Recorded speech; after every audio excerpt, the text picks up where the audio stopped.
A lot of people saying China wants a China-centric Asia, a unipolar Asia led by China, which India would not like.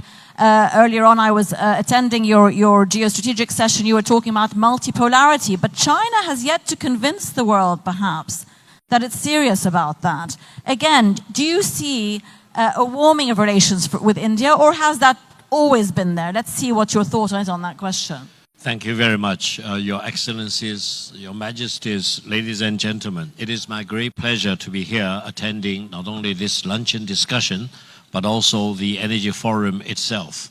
I'm very honored and very privileged to share with you some of my views. First of all, yes, indeed, China-Indian relations are warming. But what is the common denominator for China and India? In addition to everything else, I coined the term superpopulations. In the world of today, there are only China and India, each with a population of 1.4 billion people. And for the foreseeable future, probably all the way up to 2100, China and India will remain the only two superpopulations in the world. Superpopulation means a country with a population of 1 billion or 1 billion plus. That means both China and India, the only two superpopulations in the world, have tremendous amount of responsibility for ourselves, for each other, and for mankind as a whole. Now, indeed, there are some problems in China-Indian relations, but allow me to set the record straight. The problems, especially territorial disputes between China and India, which do exist, are not created by either India or China. They were the leftovers from the British colonists when they ruled Indian subcontinent as the British Indian Empire. Now, if we start going down the road of the British Empire, I don't think we'll end. But let me ask you, sorry to interrupt you, Mr. Gao, on that point of the border, I mean, that is really the crux which has sort of kept the issue between the two countries. We'll go down to economics in a minute.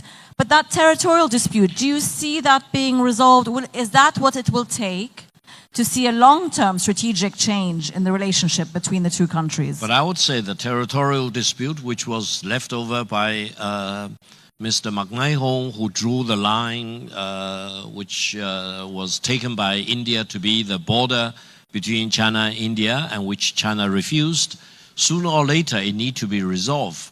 But the territorial dispute between China and India is not the totality of China-Indian relations.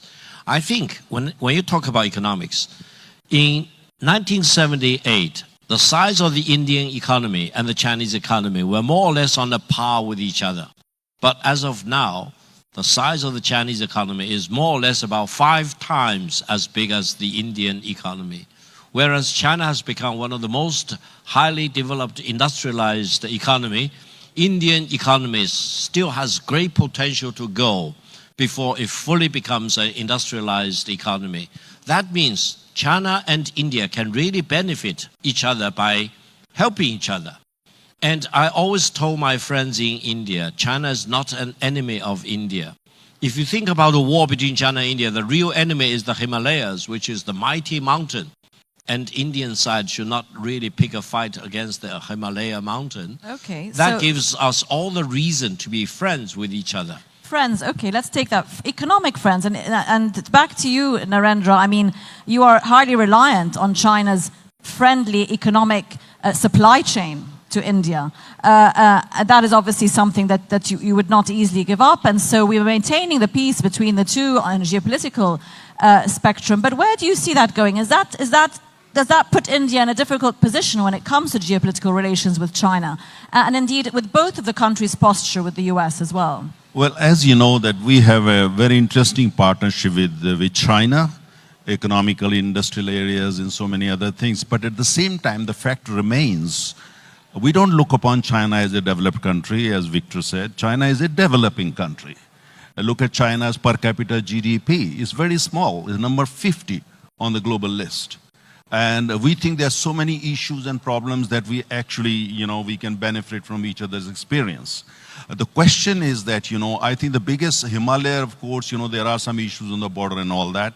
There is work in progress, negotiations are happening. But the real challenge is Real challenge is that China wants to see, that's our reading, they want to make Asia a unipolar Asia, in the sense Asia dominated by only China is not acceptable to us. Asia belongs to China, Asia belongs to India, Asia belongs to Indonesia, Asia belongs to Vietnam, Asia belongs to Japan, Asia belongs to Russia, Asia belongs to Iran, and so many other countries. So therefore, I think the problem that we face is China is a very interesting country. What they have achieved is wonderful. And actually, I must compliment and congratulate Victor for that. But the question is, it's a very difficult country to understand. Let me give you one example. According to my own reading, not India, my own reading, China doesn't have a single friend on the planet. Not a single friend. They have proxies. They have clients. They don't have a friend. Not a single friend. Can I just interrupt you there? Let's talk about, is Russia a friend? Because Russia, both of you, is a supplier of oil, especially to India. You've been taking 30% of your imports versus 1% a couple of years ago. President Trump has told India that you're funding the Ukraine war because of so much Russian oil being taken in India. Let me just go to Victor with that. You also do take some Russian oil, maybe not as much as India. Victor, is that a sticking point in your posture with the US, for example, or in your posture with the trade negotiations with the US that China might be having? Well, actually, Narendra is right, partially on one point. In China, we always worry that if we do not have enough friends, we keep worrying about that. Whereas the United States seems to be worried that if they do not have enough enemies in the world. So we always worry if we do not have enough friends. There's no worry and there. If anyone sitting in this August hall wants to be a friend of China, raise your hand and you will have my full support. That's number one.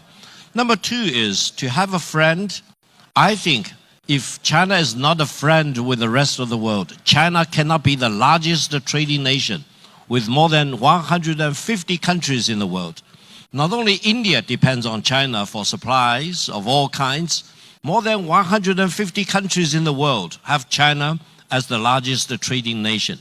Tell me, any country can be the largest trading nation with so many countries in the world if it's not friendly with all the other countries, if it does not treat other countries with respect and deals with you on equal terms, if it keeps holding a gun at your head. Do you want to have a friend like that? No way. So China believes the whole world should be a friend of China. And China is so eager to be your friend. And China is also very eager to be a friend with India, as I hope Narendra will treat me as his personal friend. Okay, I mean, Narendra, I hear you. Just put your mic very close so we can hear every word you're going to say. And respond. I hear you wanting to respond to Victor, but also I'd like you to address friendships within the sort of larger context of the BRICS group, which is expanding. Of course, it includes both countries, but that's also... do you see this as a new geostrategic powerhouse, if you like, going forward? You see, when I say China doesn't have a friend, I mean, in general terms, just because I'm buying something from somebody, I don't necessarily become a friend. If we live in a modern world, interdependence is the key. So interdependence for commodities in the sector, industrial sector, or the technology sector, it doesn't necessarily mean a friend. You see, the question is that, when I said China lacks friends, so China does a single friend, ask people in the neighborhood of China. Okay, let's move on at the same to answer your question. At the same time, we are a very large country. We have our own kind of, vision of the world.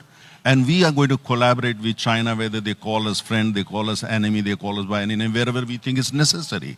Wherever they are ready to sell us what we want to buy, and we will do that.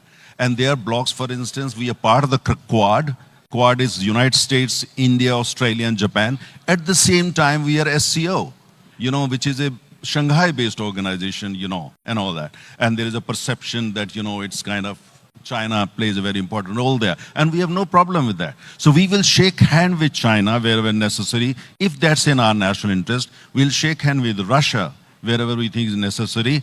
And, we will be part of Quad. If we think that tomorrow we need to create our own Quad, let's say with China together, India, China, and Russia come together to make our world a safer and better place, we will do that. So you see, it's multi-alignment. it's multipolarity. The question is that, the biggest challenge that we face, and I'm being very honest, Victor, here with you. I don't want to play with words. I'm being very honest, that can we trust China? You see, we have been friends with China forever. If you look at the history, 1950s, we used to call China not a friend, a brother. Hindi, Chini, bhai, bhai. That was the slogan. And they attacked us in 62. Okay, Victor. So now, just to conclude, just one line. Okay. Now the problem that we face is we want to be friends, we want to do more business. Our biggest and the challenge is, can we trust China? Okay, Victor, trust. Let's put your mic very close so we can hear every word, please. Thank you very much. In front of this august body with all the majesties and excellence, I just want to make one point. Narendra, I trust you and I treat you as a friend. But the biggest political ambition of India now is to become a permanent member state of the United Nations Security Council. Let me tell you, if India does not treat China as a friend, India will never be a permanent member state of the Security Council of the United Nations. Why? Because China has a veto power. China will never support any country in the world to become another permanent member state. This is the real face of China. So this is the real another permanent member state. This is the real face. It is not a friend of China. Narendra, tell Prime Minister Modi, tell the Indian government, this is the real face of China. Treat China as a friend before you have any chance to become a permanent member state of the Security Council of the United Nations. No, look, you see, treat China as a friend. That's the bottom line. Okay. Those who have history of diplomacy. Pour water for anyone if I do not consider her or him as my friend. Narendra, back to you. That's not the issue. The point, just listen to me. You see the point, those who know the history of diplomacy, when China became People's Republic of China, as you know the history, and India helped China to become permanent member of the Security Council. We helped. Now the question is, we helped. And now the question is that now here in this room in Fujairah in the United Arab Emirates, my friend from China, who is not an ordinary Chinese, he says that, look, this is kind of a threat. Now the question is that India wants to be permanent member of we have 1.4 billion people. The point here is that the only country that's coming in the way, the only country, US is okay, France is okay, Russia is very okay, all of the countries. Only country that's not letting India become the permanent member of the Security Council is called People's Republic of China. Now this is the problem. Because you do not treat China as a friend. How can you trust such a country? We want to trust China. We want to do more business with China, but there are two things very clear. We will not allow a unipolar Asia. Is not going to happen. We will never let that happen. Okay. Number two, the question is that we and China, if we work together, if China and India work together, we can change the face not only of Asia, of the entire world. That's the potential. But they have to help us to trust them. Trust is the biggest challenge. Okay, that comes back to the border probably issue. Okay, Mr. Gar, last words, and I have one more question to put to both of you. China is opposed to unipolarity in the world as well as anywhere else in the world, in Asia in particular. So don't get me wrong. China is not seeking unipolarity in Asia. China does not allow any other country to seek unipolarity in the world of today. Do you know why? Because the international order we're living through, founded back in 1945, was meant to be multipolar. You mentioned India supported China. No, China sacrificed 35 million people, and China fought its way to create the international order we live in today. That's why China was the permanent member state of the Security Council of the United Nations. Okay. China fought against fascism. We can't accept the Chinese version of world history. That's the Chinese version. If you do not have enough understanding of history, you can go back to school to study history. I don't think we're being very friendly here. I'm happy to go back to school, but not to the Chinese school of history. Okay, can I just I have one more question. I have one more question. Its place. Any other school. I think permanent member state of the Security Council of the United Nations. This is the main issue. Period. Trust. I hold the floor. Yes. Macbeth line is the border between China and India. Thank you, Mr. Gao. Thank you, Mr. Taneja. Don't get agitated. Thank you. The Security Council of the UN needs a lot of reform, I think we would all agree, beyond China and Indian interests. One more question, let's get current. I wanted a quick 1-minute update from each of you. where do the US-India trade relations or trade negotiations stand today? 1 minute answer, please. Very easy. You see the question, I think if you could rephrase your question, not the United States of America, Trump. There is a difference between Donald Trump and the United States of America. Yeah. We have some issues there, but US is a democracy, India is a democracy. Our negotiators are on the table. We're trying to sort out this issue because for us, United States is a very important country. Western Europe is a very important country. When you look at, for instance, India's political ideology, philosophy, directions, and future, you see a lot of alignment between India and Western Europe, Japan, Australia, and the United States. There is a bit of setback there thanks to President Trump. We very much hope that President Trump would be able to see through the mist and able to work for better relationships. But at the same time, for us, as far as we are national interest concerned, United States is important, so is China, so is Russia, so is Indonesia, so is United Arab Emirates. So wherever, you see, is our national interest. If it's in our, we'll try our best, but at the same time, if President Trump wants us to sign on the dotted line, that will never, ever happen. Okay, Mr. Gao, how damaging has the yo-yo of these trade negotiations been on China's economy this year? First of all, I would advise India to treat President Trump as the President of the United States, as the Commander-in-Chief. In that position, all of us here need to give Mr. Trump the full respect he deserves as the head of state, as the Commander-in-Chief of the United States of America. Secondly, India can do better if you learn from Pakistan. Pakistan treated Trump as he is, the field marshal of the army, chief intelligence or chief of staff, treated Trump as he deserves. Therefore, they get top-notch respect from Washington. If Narendra, if Prime Minister Modi, if the Indian government China? I want to hear from you about China. President Trump as he is, you will get better treatment in the world. Just one line. China deals with Trump as he is. Not less, not more than the head of state as the commander-in-chief of the US military. Therefore, despite of all the vicissitude in the world, China-US relations hold the course. And China will never give in to maximum pressure from Washington. But China will not shortchange the United States for all the respect the United States will get. I personally supported President Donald Trump to get the Nobel Peace Prize. And I want to declare in front of this August body, I support Trump getting Nobel Peace Prize. A round of applause, please, for Mr. Taneja. 2 points. And Mr. Gao, we have to wrap it up. Otherwise, people are going to get very hungry. Number one, President Trump is not going to get Nobel Peace Prize. Number two important is that is his view, not my view. As far as tell Washington is not Victor Gao's view. Last line. As far as Pakistan is concerned, Pakistan is our neighbor. We were the same country until very recently. How to deal with Pakistan, we know better. We don't need any advice from any other country, including China. Let us first, China, learn to respect Pakistan and the people of Pakistan. And let Chinese first start learning the faith that they follow. They must know the faith that they follow and respect that faith and understand a bit of that faith. Thank you very much, gentlemen. Another round of applause. Thank you so much. Thank you very much. Please, if you would take your seats. Thank you.